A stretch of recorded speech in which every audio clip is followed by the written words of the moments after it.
to show you some ways that you can add in some extra fine motor practice and some counting when you are playing with Play-Doh with your child. One of the things that we do in our classroom a lot is use these pipe cleaners and these small beads, and we have the children lace them on. So it's a good way to use two hands to do a task. It works on that pincer grasp, the way that they're holding it, and the eye-hand coordination of putting it on and pulling it all the way through.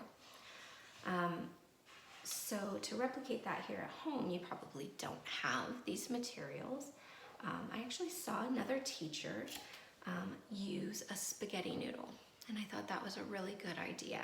And all you do is stick that right into the Play-Doh, and then she used some cereal. She used Cheerios. This is what I have here at home. This cereal has a hole in the middle, and you would have them put it on like that. The way that you could add in some counting is by having your child put on a specified number. So you could write it down on a piece of paper. What I have here is just one of those plastic sheet protectors, so I could use a dry erase marker. But you can do it on a regular piece of paper.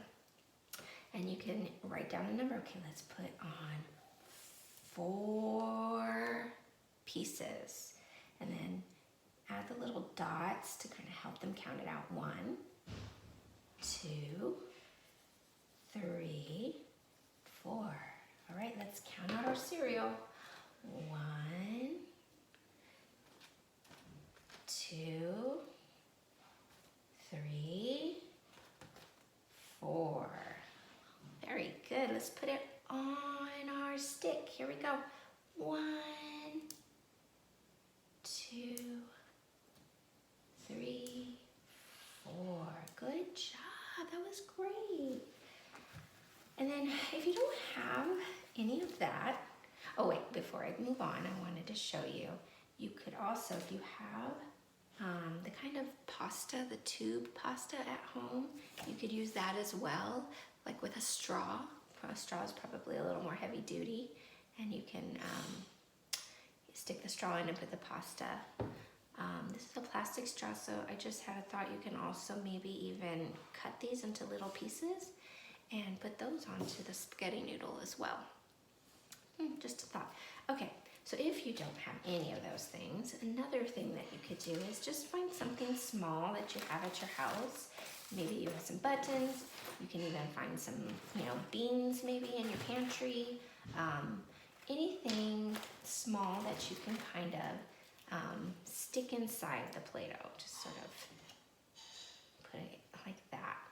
And you're gonna have your child work at pulling it out. So I'll just put a few more in, and then I'm gonna kind of squeeze it around. So I have this number mat to help them count. So what you would do is just have them kind of pull at it to see if they can get to those beans. And then they would use their pincer to pull it. Put it on the square. Okay, let's find more. Here we go. Here's another one. We got it. Oh, they feel more in there. Squeeze.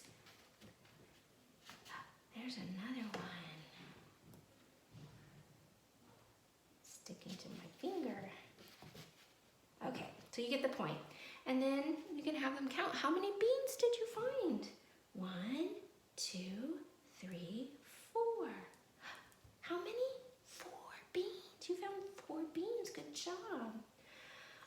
You can draw this really easily on a piece of paper to kind of help with the counting if you like. And again, you can just use things that you have at home just to kind of make it a little more interesting and fun. So hopefully that's something that you can implement easily and your child has fun with. All right, take care.